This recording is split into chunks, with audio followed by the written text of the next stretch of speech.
وقل جاء الحق وزهق الباطل إن الباطل كان زهوقا. السلام علیکم ورحمۃ اللہ وبرکاتہ. ان الحمد للہ نحمده ونستعینه ونستغفره ونعوذ باللہ من شرور انفسنا ومن سیئات اعمالنا من يهده الله فلا مضل له ومن يضلل فلا هادي له واشهد ان لا اله الا الله وحده لا شريك له واشهد ان محمدا عبده ورسوله ارسله بالحق بشيرا ونذيرا. اما بعد فان خير الحديث كتاب الله وخير الهدي هدي محمد صلى الله عليه وسلم وشر الأمور محدثاتها وكل محدثة بدعة وكل بدعة ضلالة وكل ضلالة في النار. فأعوذ بالله السميع العليم من الشيطان الرجيم. بسم الله الرحمن الرحيم. ونبلوكم بالشر والخير فتنة وإلينا ترجعون. رب اشرح لي صدري ويسر لي أمري واحلل عقدة من لساني يفقه قولي. رب زدني علما اللهم رب زدنی علما اللهم رب زدنی علما رب یسر ولا تعسر وتمم بالخیر.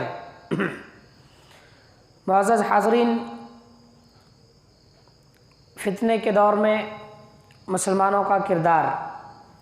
اس کے تعلق سے چند گزارشات پیش کرنے کی کوشش رہے گی انشاءاللہ العزیز. پہلی چیز، سورہ انبیاء کی آیت کریمہ جو تلاوت کی گئی ہے اس کے تعلق سے آپ دیکھیں، اللہ رب العالمین فرماتا ہے وَنَبْلُوكُمْ بِالشَّرِّ وَالْخَيْرِ فِتْنَةً، کہ ہم تمہیں شر اور خیر ہر دو اعتبار سے آزمائیں گے. وَإِلَيْنَا تُرْجَعُونَ، اور تمہیں ہماری طرف لوٹ کر کے آنا ہے. ماوا ملجا ہمارے پاس ہے، اس کے علاوہ اور کہیں پر بھی نہیں ہے. اب اس کے بعد آپ دیکھیں، اس سے پہلے بیان کی گئی تھی کہ 5 چیزوں سے پہلے 5 چیزوں کو غنیمت سمجھنی ہے اور جاننی ہے. اب اس کے بعد ایک اور حدیث، اللہ کے نبی صلی اللہ علیہ وسلم نے فرمایا بادروا بالاعمال خصالا 6، کہ 6 چیزوں سے پہلے خیر اور نیک اعمال کی طرف جلد بازی کر لو. نیک اور بھلائی کا کام امت مسلمہ کو جلدی سے کرنے کی تاکید کی ہے، تلقین کی ہے. اللہ کے نبی جناب محمد رسول اللہ صلی اللہ علیہ وسلم نے بادروا بالاعمال خصالا 6 خصلتیں یا 6 امور کے ظہور سے پہلے خیر کا کام کر لینا ہے. پہلا امر جس کے تعلق سے اللہ کے نبی صلی اللہ علیہ وسلم فرمایا امرۃ السفہاء یا امارۃ السفہاء، بیوقوفوں کی حکومت. دوسری چیز کثرت الشرط، پولیس کی کثرت. تیسری چیز قطیعۃ الرحم، صلہ رحمی کو ختم کر دینا، رشتہ داری کو توڑنا. چوتھی چیز بیع الحکم، فیصلوں کو بیچنا، رشوت وغیرہ کے عوض میں فیصلے جو شرعی امور کے فیصلے ہوا کرتے ہیں ان فیصلوں کو بیچ دینا. اسی طریقے سے استخفافاً بالدم، یعنی کہ خون کو معمولی اور ہلکا سمجھ لینا. اور چھٹی چیز جو بیان کی گئی حدیث کے اندر وہ ہے نشأ یتخذون القرآن مزامیر، ایسی جماعت ایسی تنظیم یا ایسے بچوں کا آنا جو لوگ جو ہیں قرآن کو مزامیر یعنی گانے کے طرز پر تلاوت کرنے لگ جائیں گے. اس کے بعد مزید خاصیت اللہ کے نبی صلی اللہ علیہ وسلم نے بیان فرمائی ہے یقدمون الرجل لیس بافقہہم ولا اعلمہم، لوگ انہیں اپنے آگے رکھیں گے، یعنی مساجد کے اندر امامت کے لیے ان لوگوں کو معمور کریں گے، انہیں امامت کا عہدہ دیے ہوئے ہوں گے. لیس بافقہہم ولا اعلمہم، وہ لوگ زیادہ فقیہ نہیں ہوں گے، قرآن کو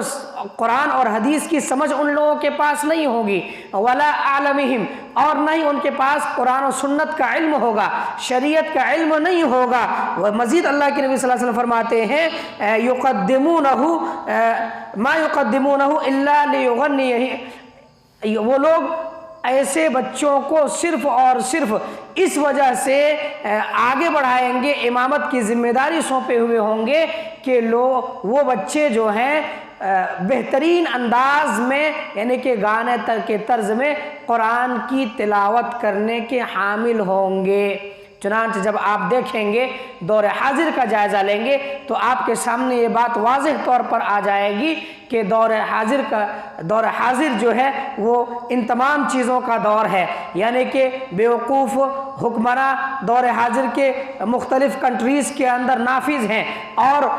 بیوقوف حکمران سے کیا چیز مراد ہے، جب آپ دوسری حدیث کا سہارا لیں گے تو آپ کے سامنے یہ بات آئے گی۔ حضرت جابر ابن عبداللہ رضی اللہ تعالیٰ عنہ بیان کرتے ہیں ان النبی صلی اللہ علیہ وسلم قال لکعب ابن عجرۃ رضی اللہ تعالیٰ عنہ، کہ اللہ کے نبی صلی اللہ علیہ وسلم نے حضرت کعب ابن عجرہ رضی اللہ تعالیٰ عنہ سے کہا اعاذک اللہ من امارت السفہاء، اے کعب ابن عجرہ اللہ رب العالمین تمہیں اپنی حفاظت میں رکھے، یعنی کہ ہم جو ہے اللہ رب العالمین بیوقوف حکما یا بیوقوف حاکم جو ہیں ان لوگوں سے اللہ رب العالمین حفاظت میں رکھے اور بچا کر کے رکھیں۔ قال وما امارت السفہاء، انہوں نے یعنی کعب ابن عجرہ رضی اللہ تعالیٰ عنہ نے کہا کہ اللہ کے رسول یہ بیوقوفوں کی حکومت کیا ہے، اس سے کیا چیز مراد ہے، مجھے بات سمجھ میں نہیں آئی، سمجھا دیجئے۔ تو اللہ کے نبی صلی اللہ علیہ وسلم فرمایا امراء یکونون بعدی لا یہتدون بہدی، ایسے امراء مراد ہیں میرے بعد ایسے حکمران آئیں گے دنیا کے اندر جو میری ہدایت سے، میری سنت سے ہدایت حاصل کرنے کی کوشش نہیں کریں گے، رہنمائی حاصل کرنے کے لیے میرے طریقہ کار کو اختیار نہیں کریں گے، ولا یستنون بسنتی، اور نہ ہی میری سنت کو نافذ کریں گے، نہ ہی میری سنت کو اپنانے کی کوشش کریں گے۔ چنانچہ جب آپ دیکھیں گے تو جو ایسے ممالک، ہمارا ملک ہندوستان اس کو تو خیر چھوڑیے، اسلامی حکومت نہیں ہے یہاں پر، جو ممالک اسلامی حکومت کا دعویٰ کرنے والے ہیں وہاں کے امراء کو دیکھ لیں گے، وہاں کے امراء کا جائزہ آپ لیں گے تو پھر ایسی صورت میں آپ کے سامنے یہ بات نظر آئے گی کہ حقیقی معنوں میں اسلامی ہدایات یا اسلامی تعلیمات کا سہارا وہ لوگ لینے کے لیے تیار نہیں ہوا کرتے ہیں الا ما شاء اللہ۔ اب اس کے بعد اللہ کے نبی صلی اللہ علیہ وسلم نے مزید وضاحت کی اور فرمایا فمن صدقہم بکذبہم وعانہم علی ظلمہم، جو لوگ ان لوگوں کی جھوٹ کی تصدیق کرنے والے ہوں گے اور ان کے ظلم و ستم اور ظلم و بربریت پر ان کی اعانت یا ان کی مدد کرنے والے ہوں گے فاولئک لیسوا منی ولست منہم، تو یاد رہے کہ وہ لوگ مجھ میں سے نہیں ہیں اور نہ ہی میں ان لوگوں میں سے ہوں۔ یعنی ایسا طریقہ وہ لوگ ایجاد کر لیں گے جو طریقہ شریعت کے خلاف ہے، ایسا کام وہ لوگ، ایسے اعمال وہ لوگ انجام دیں گے جو اعمال شرعی تعلیمات کی خلاف ورزی کی، شرعی تعلیمات کی بالکل مخالف ہے، قطعی مطابق نہیں ہے۔ اور جب لوگ ایسے احکام کی وجہ آوری کریں گے جو شریعت کے خلاف ہو، شریعت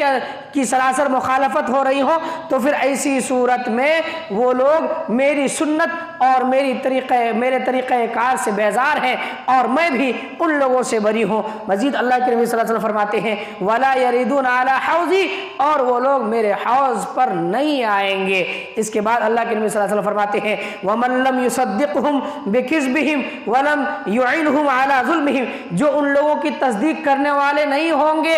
اور نہ ہی ان کے ظلم و ستم پر ان کی اعانت اور ان کی مدد کرنے والے ہوں گے فَأُولَئِكَ مِنِّي وَأَنَا مِنْهُمْ، تو وہ لوگ مجھ میں سے ہیں، یعنی میری سنت پر، میرے بتائے ہوئے طریقہ کار پر وہ لوگ گامزن ہیں، وَأَنَا مِنْهُمْ، اور میں ان لوگوں میں سے ہوں۔ پتہ یہ چلا کہ یہاں پر امارت السفہاء سے مراد ایسے حکمران بعد میں نافذ ہو جانے والے ہوں گے جو حکمران بظاہر اسلام اسلامی حکومت کا دعویٰ کرنے والے ہوں گے اور پھر یہ ظاہر کرنے کی کوشش کریں گے کہ ہم ہی اصل متقی پرہیزگار اور مومن ہیں، جبکہ حقیقی معنوں میں اسلام اور ایمان کی روح ایسے لوگوں کے اندر نہیں پائی جائے گی۔ اس ایسے دور، ایسے پرفتن دور کے آنے سے پہلے ہمیں اور آپ کو اللہ کے نبی جناب محمد رسول اللہ صلی اللہ علیہ وسلم نے اس بات کی تعلیم دی ہے کہ ایسے دور کے آنے سے پہلے ہمیں اور آپ کو نیک اور خیر کے اعمال کی بجاوری کر لینی ہے، اور حتی الامکان یعنی کہ جتنا زیادہ ہم سے اور آپ سے ہو سکے ہمیں اور آپ کو چاہیے کہ صرف اور صرف راہ ہدایت یعنی کتاب و سنت جو ہے اس طریقے کو اپنانے کی کوشش کریں، اس کے علاوہ کسی اور طریقے کو قطعی طور پر ترجیح نہ دیں، بھلے بہتر سے بہترین طریقہ ہمارے سامنے آ جائیں، شیطان جو ہے یا شیاطین ہمارے سامنے بہتر طریقے سے پیش کرنے کی کوشش کریں، بالکل سجا دھجا کر کے رنگین بنا کر کے پیش کرنے کی کوشش کریں، لیکن ہماری ذمہ داری یہ ہے کہ جو راہ حق ہے، راہ ہدایت ہے، اس کو اپنائیں۔ اب اس کے بعد جو ہے ایک اور چیز جو دوسری چیز بتائی گئی ہے، کثرت شرط، یعنی کہ جب بیوقوف حکمراں ہوں گے اور پھر ان کے یہ پولیس یا نگراں محافظ جو ہوا کرتے ہیں مفتش وغیرہ، تو بیوقوف حکمرانوں کی ماتحت یا ان کے اشاروں پر عمل کرنے والے ہوں گے، تو وہ لوگ بھی اپنے آقاؤں کی نافرمانی قطعی طور پر نہیں کریں گے، یعنی کہ ان کے مطابق خلاف شرع کام کریں گے، اور جو شریعت کے مطابق چلنے والے ہوں گے ان کی ذرہ برابر بھی وقعت ان لوگوں کے نزدیک نہیں ہوگی۔ چنانچہ جب آپ عالمی پیمانے پر جائزہ لیں گے تو آپ کے سامنے یہ بات آئے گی کہ بہت سارے ایسے ممالک ہیں جہاں پر کتاب و سنت کی اتباع کرنے والوں کو، توحید سے محبت رکھنے والوں کو گولیوں کا نشانہ بنایا جاتا ہے۔ اللہ رب العالمین رحم و کرم کا معاملہ کرے توحید و سنت کی اتباع کرنے والوں کے ساتھ۔ اسی طریقے سے تیسری چیز کا جب آپ جائزہ لیں گے قطیعۃ الرحم، یعنی کہ صلہ رحمی کے خاتمے کے تعلق سے، تو آپ کو اپنے ہی معاشرے کے اندر ایسی بہت ساری مثالیں ملیں گی جو رشتہ داروں کو توڑنے اور قطع تعلقی یا بے نیازی اپنانے اور اختیار کرنے کی کوشش کرنے والے مل جائیں گے۔ جی ہاں، یہ حقیقی معنوں میں ایسا دور آ چکا ہے۔ اور اس کے ساتھ ساتھ چوتھی چیز جو بیان کی گئی ہے، اس کا جب آپ جائزہ لیں گے بیع الحکم، تو آپ کو ہر موڑ اور ہر قدم پر جو ہے رشوت کے ذریعے سے فیصلہ کرانے والے لوگ آپ کو مل جائیں گے، فیصلہ کرنے والے بھی اور فیصلہ کرانے والے بھی۔ دو چند روپے آپ پھینک دیں جیب میں ڈال دیں لے جا کر کے، فوری طور پر وہ آپ کے پکش میں ہو جائیں گے، آپ کے فیور میں لوگ ہو جائیں گے۔ ایسے لوگوں کے ساتھ، ایسے لوگوں کے تعلق سے، ایسے لوگوں کے پیدا ہونے سے پہلے یا ایسے دور آنے سے پہلے ہمیں اور آپ کو جو ہے نیک اور خیر کا اعمال بجا لانے کی اشد ضرورت ہے۔ اسی طریقے سے ایک ایسا دور جس کے تعلق سے اللہ کے نبی صلی اللہ علیہ وسلم نے رہنمائی فرمائی، یعنی کہ اس سے پہلے نیک اور خیر کے اعمال کو بجا لانے کی تلقین کی ہے، استخفافاً بالدم،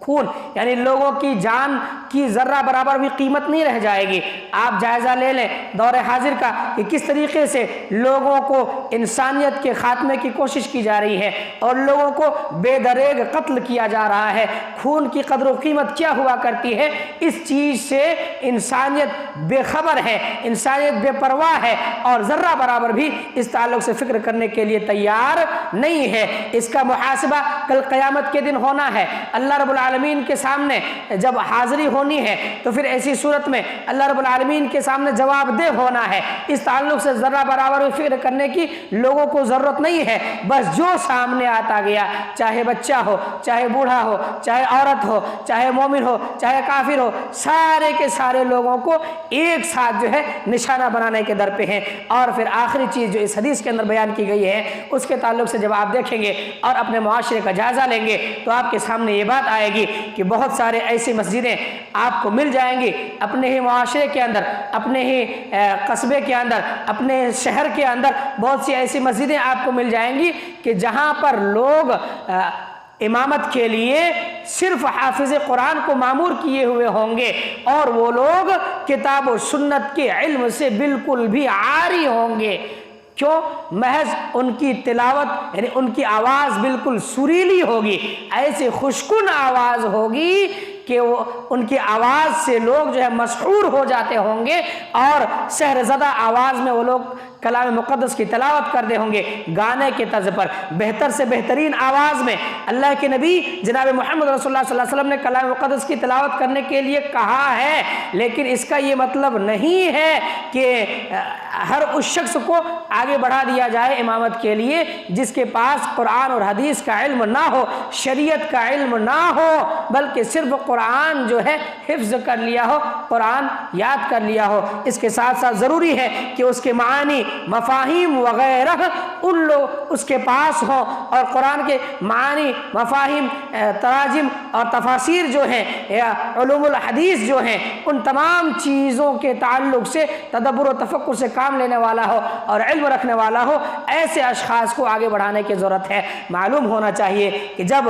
غیر عالم کو آگے بڑھا دیا جاتا ہے تو پھر ایسی صورت میں اس جماعت، اس جمعیت اور اس طبقے کا بیڑا غرق ہونا شروع ہو جایا کرتا ہے، اور وہیں سے جہلا لوگ آگے بڑھ کر کے فتویٰ بازی کرنا شروع کر دیا کرتے ہیں، اور نتیجہ یہ نکلتا ہے کہ شریعت کا حکم کچھ اور ہے، حدیث کا مقصد اور غرض و غایت کچھ اور ہے، اور اس کے ذریعے سے استدلال کیا کچھ اور جا رہا ہے۔ بہرکیف تو ہمیں اور آپ کو چاہیے کہ ایسے دور کے آنے سے پہلے ہم اور آپ نیک اور صالح اعمال کر لیں۔ جب آپ دور حاضر کا جائزہ لیں گے تو پتہ یہ چلے گا کہ جو بھی باتیں حدیث کے اندر بتلائی گئی ہیں وہ ساری کی ساری باتیں ہمارے دور میں پائی جاتی ہیں۔ تو ہماری اور آپ کی ذمہ داری یا ہمارا اور آپ کا فریضہ یہ ہے کہ ہم نیک اعمال سے اپنے آپ کو منسلک کر لیں، اپنے آپ کو مساجد سے جوڑ لیں، اور دینی تعلیمات جو ہیں اس تعلق سے زیادہ فکر کرنے کی کوشش کریں۔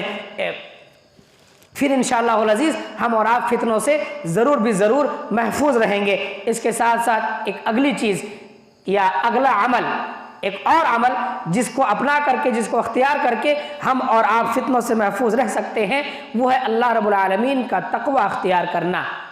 اللہ رب العالمین فرماتا ہے اپنے کلام مقدس کے اندر، یا ایھا الذین آمنوا ان تتقوا اللہ یجعل لکم فرقانا ویکفر عنکم سیئاتکم ویغفر لکم واللہ ذو الفضل العظیم۔ کہ ایمان والو، ان تتقوا اللہ یجعل لکم فرقانا، اگر تم اللہ رب العالمین سے ڈرنے والے بن جاؤ، اگر اللہ رب العالمین کا تقوی اختیار کر لو، یجعل لکم فرقانا، تو اللہ رب العالمین تمہارے اندر وہ صلاحیت پیدا کر دے گا، تمہارے اندر وہ استطاعت پیدا کر دے گا اللہ رب العالمین، جس کے عوض میں تم حق اور باطل کے درمیان تمیز کرنے والے بن جاؤ گے، تم حق اور باطل کے درمیان فرق کرنے والے بن جاؤ گے۔ تمہارے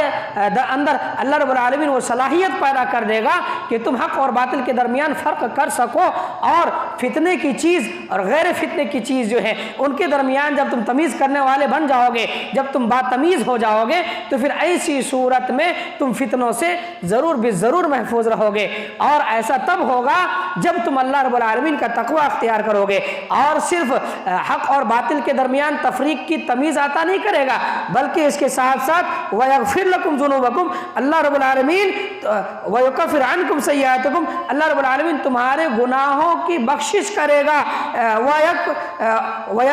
وَيَغْفِرْ لَكُمْ، اللہ رب العالمین جو ہے تمہارے گناہوں کو مٹا دے گا اور تمہاری مغفرت اور بخشش فرمائے گا اللہ سبحانہ و تعالیٰ۔ واللہ ذو الفضل العظیم، بے شک یعنی کہ اللہ رب العالمین جو ہے بہت زیادہ فضل والا ہے، ذو فضل ہے اللہ سبحانہ و تعالیٰ۔ تو اس آیت کریمہ سے یہ بات معلوم ہوئی کہ فتنوں سے اگر محفوظ رہنا ہے تو ایسی صورت میں ضروری ہے کہ اللہ رب العالمین کا تقوی اختیار کریں، تقوی اللہ رب العالمین کا خوف اپنے اندر پیدا کریں۔ ہر عمل میں اللہ رب العالمین کا ڈر اور خوف ہمارے اندر ہونا چاہیے۔ کوئی بھی ایسا عمل ہمارا نہیں ہونا چاہیے جس عمل میں اللہ رب العالمین کا خوف، اللہ رب العالمین کا ڈر، اللہ رب العالمین کا تقوی نہ پایا جاتا ہو۔ یعنی کہ کوئی بھی کام ہو، اس کام کے کرنے سے پہلے اللہ رب العالمین کے یہاں حاضر ہونا ہے، جواب دہ ہونا ہے۔ اس عمل کو، اس حالت کو جب حاضری ہوگی اللہ رب العالمین کے سامنے، کیا عالم ہوگا، اس عالم کو اپنے ذہن میں حاضر کرنے کی کوشش کریں، پھر انشاءاللہ العزیز فتنے کی چیز ہوگی، آزمائش کی چیز ہوگی، تو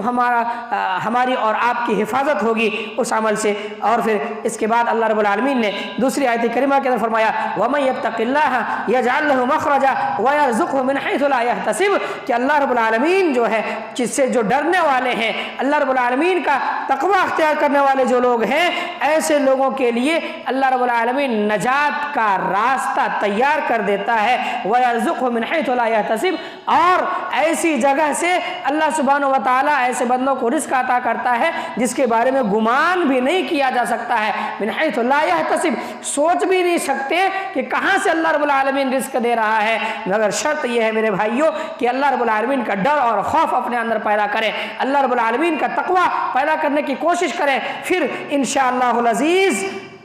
ہمیں اور آپ کو اللہ رب العالمین ضرور بے ضرور فتنوں سے محفوظ رکھے گا۔ اس کے ساتھ ساتھ ایک چیز اور کہ فتنوں کا دور جب آ جائے تو اس سے بچنے اور حفاظت کا طریقہ یہ ہے کہ صبر سے کام لیا جائے، جلد بازی کسی بھی معاملے میں نہ کی جائے۔ حضرت عبداللہ ابن عباس رضی اللہ تعالیٰ عنہ بیان کرتے ہیں کہ اللہ کے نبی صلی اللہ علیہ وسلم فرماتے ہیں ان النصر مع الصبر، صبر کے ساتھ اللہ رب العالمین کی مدد ہے، یعنی اللہ رب العالمین کی کوئی بھی فتنہ آ جائے، کوئی بھی آزمائش آ جائے،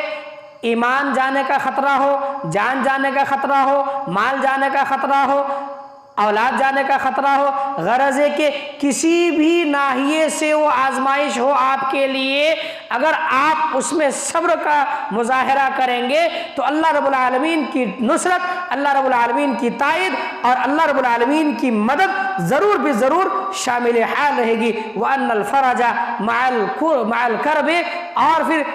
اللہ پریشانی کے بعد آسانی، اسی طریقے پریشانی کے بعد جو ہے یعنی کہ دقت، تکلیف، مشقت، مصیبت، ان تمام چیزوں کے بعد آسانی اللہ رب العالمین نے بیان کر کے رکھا ہوا، اللہ رب العالمین نے رکھا ہوا ہے۔ تو پتہ یہ چلا کہ اگر ابتلا، آزمائش اور امتحان کی گھڑی میں صبر سے کام لیں گے تو اللہ رب العالمین کی نصرت اور تائید، اللہ رب العالمین کی مدد ہمارے اور آپ کے ساتھ ضرور رہے گی۔ اور جب اللہ رب العالمین کی مدد رہے گی، اللہ رب العالمین کی مدد شامل حال رہے گی، تو پھر ایسی صورت میں فتنوں سے محفوظ رہ سکیں گے انشاءاللہ العزیز۔ اس کے ساتھ ساتھ حضرت عبداللہ بن مسعود رضی اللہ تعالیٰ عنہ بیان کرتے ہیں کہ اللہ کے نبی صلی اللہ علیہ وسلم فرماتے ہیں ان من ورائکم زمان صبر، کہ تمہارے بعد جو ہے صبر کا زمانہ ہے، یعنی ایک ایسا زمانہ آئے گا جس کے اندر فتنے بہت زیادہ ہوں گے، اور وہ زمانہ حقیقی معنوں میں صبر کا زمانہ ہوگا۔ آگے اس حدیث کے اندر اللہ کے نبی صلی اللہ علیہ وسلم فرماتے ہیں للمتمسک فیہ اجر 50 شہیدا منکم، کہ تم میں سے ایسا زمانہ یعنی اتنے زیادہ فتنوں کا زمانہ یعنی کہ صبر کرنے والوں کے لیے تم میں سے 50 شہداء کے برابر صبر کرنے والوں کا اجر اور ثواب ہوگا۔ یاد رکھیں کہ ایک ایسا زمانہ آئے گا جس میں ہر قدم پر ظلم ہوگا، ہر قدم پر جو ہے بربریت قائم ہوگی، اور سانس لینا تک لوگوں کے لیے دشوار ہو جائے گا۔ شکوہ اور شکایت کے بجائے ایسے موڑ، ایسے مقام پر یا ایسے وقت میں صبر سے کام اگر لیا جائے تو پھر ایسی صورت میں اس کا اجر اللہ سبحانہ و تعالیٰ نے بہت ہی زیادہ رکھا ہوا ہے۔ اور پھر اس کے ساتھ ساتھ یہ ہے صبر کے ساتھ اللہ رب العالمین کی نصرت اور اللہ رب العالمین کی تائید ضرور بھی ضرور شامل حال رہے گی انشاءاللہ العزیز۔ تو پتہ یہ چلا کہ فتنوں سے حفاظت کے لیے، اپنے آپ کو فتنوں سے محفوظ کرنے کے لیے، بچانے کے لیے شکوہ اور شکایت کرنے کے بجائے صبر سے کام لیا جائے، انشاءاللہ العزیز فتنوں سے محفوظ ضرور بھی ضرور رہیں گے۔ اسی طریقے سے فتنوں سے نجات پانے کے لیے یا فتنہ سے نجات دہندہ امور میں سے ایک امر کثرت استغفار ہے۔ اللہ رب العالمین کے سامنے توبہ و استغفار کیا جائے، رویا جائے، گڑ گڑایا جائے، اپنے کیے ہوئے اعمال جو ہم نے برے اعمال کیے ہیں، ایسے اعمال جو شریعت کے مخالف ہیں، شریعت کے خلاف ہیں، ہم سے صادر ہوئے ہیں، ان اعمال کو سامنے رکھ کر کے خلوص کے ساتھ خالص نیت یعنی اللہ رب العالمین کی رضامندی کے لیے توبہ و استغفار کیا جائے، پھر انشاءاللہ العزیز ضرور بھی ضرور فتنوں سے محفوظ رہیں گے۔ اللہ رب العالمین فرماتا ہے وَمَا كَانَ اللَّهُ مُعَذِّبَهُمْ وَهُمْ يَسْتَغْفِرُونَ، اللہ رب العالمین عذاب میں مبتلا کرنے والا نہیں ہے ان لوگوں کو یہاں تک کہ وہ لوگ جب تک کہ وہ لوگ استغفار کرنے والے ہیں۔ جب تک اللہ رب العالمین کے سامنے استغفار کریں گے، توبہ کریں گے، روئیں گے، گڑ گڑائیں گے، معافی طلب کریں گے، اپنے گناہوں کو مٹانے کے تعلق سے اللہ رب العالمین کے سامنے گریہ وزاری ہوں گے، تب تک اللہ رب العالمین عذاب کے اندر مبتلا نہیں کرے گا۔ اور جو ہی ہم اس عمل سے دور ہو جائیں گے، دور ہٹ جائیں گے، استغفار کرنا بند کر دیں گے، اللہ رب العالمین کی طرف رجوع کرنا بند کر دیں گے اور پھر توبہ نہیں کرنے لگیں گے، توبہ کا سلسلہ ختم ہو جائے گا، تو اللہ رب العالمین امت کو عذاب کے اندر مبتلا کر دے گا اور فتنے کے اندر لوگ پڑنا شروع ہو جائیں گے۔ اس کے ساتھ ساتھ اللہ سبحانہ و تعالیٰ نے یہ بات بھی بتلائی فَلَوْلَا إِذْ جَاءَهُمْ بَأْسُنَا تَضَرَّعُوا، کہ جب کوئی بھی بات آتی ہے، کوئی بھی عذاب آتا ہے، کوئی بھی آزمائش آتی ہے، تو اس وقت لوگ گڑ گڑاتے کیوں نہیں، گریہ وزاری کیوں نہیں کرتے؟ اللہ رب العالمین کے سامنے گڑ گڑانا ہے، اللہ رب العالمین کے سامنے رونا ہے۔ وَلَكِنْ قَسَتْ قُلُوبُهُمْ، ایسے لوگوں کے حالات بیان کرتے ہوئے اللہ رب العالمین نے کہا وَلَكِنْ قَسَتْ قُلُوبُهُمْ، عذاب سامنے دیکھ کر کے دیکھ رہے ہیں کہ فلاں علاقے میں لوگ اللہ رب العالمین کے عذاب کا شکار ہوئے ہیں، زلزلہ فلاں علاقے میں آ رہے ہیں، زلزلہ کی شکل میں یا تیز بارش کی شکل میں، آندھی کی شکل میں، طوفان کی شکل میں، قتل و غارت گری کی شکل میں یا کسی اور شکل میں اللہ رب العالمین کا عذاب آیا ہوا ہے، روتے نہیں، اللہ رب العالمین کے سامنے گڑ گڑاتے نہیں، مساجد میں اپنی حاضری نہیں لگواتے، سر بسجود ہوا نہیں کرتے، بلکہ اپنے عمل میں، اپنے اعمال میں، اپنے افعال میں مشغول اور منہمک رہتے ہیں۔ فَلَوْلَا إِذْ جَاءَهُمْ بَأْسُنَا تَضَرَّعُوا، جب کوئی بات آ جائے، کوئی مصیبت آ جائے تو پھر ایسی صورت میں رونا چاہیے، گڑ گڑانا چاہیے اللہ رب العالمین کے سامنے، اپنے گناہوں کی معافی مانگنی چاہیے، استغفار کرنا چاہیے اللہ رب العالمین سے۔ وَلَكِنْ قَسَتْ قُلُوبُهُمْ، اللہ رب العالمین فرماتے ہیں وَلَكِنْ قَسَتْ قُلُوبُهُمْ، لیکن حقیقت یہ ہے کہ ان لوگوں کے دل سخت ہو گئے ہیں۔ وَزَيَّنَ لَهُمُ الشَّيْطَانُ مَا كَانُوا يَعْمَلُونَ، اور جو وہ لوگ کر رہے ہیں نا، جو اعمال کرتے ہیں، ان اعمال کو شیطان نے بہترین بنا کر کے پیش کر دیا ہے، مزین کر دیا ہے شیطان نے ان لوگوں کے اعمال کو، اور ایسا سجایا ہے، ایسا مزین کیا ہوا ہے کہ وہی اعمال نجات دہندہ معلوم ہوا کرتے ہیں۔ جبھی تو اللہ رب العالمین کے سامنے رونا اور گڑ گڑانا نہیں ہوتا ہے، فتنوں میں لوگ مبتلا ہوتے ہیں، فتنوں میں پڑ جایا کرتے ہیں، لیکن اس بات کی توفیق نہیں ہوتی کہ اللہ رب العالمین کی حضور توبہ و استغفار کرنے کی کوشش کریں۔ معلوم یہ ہوا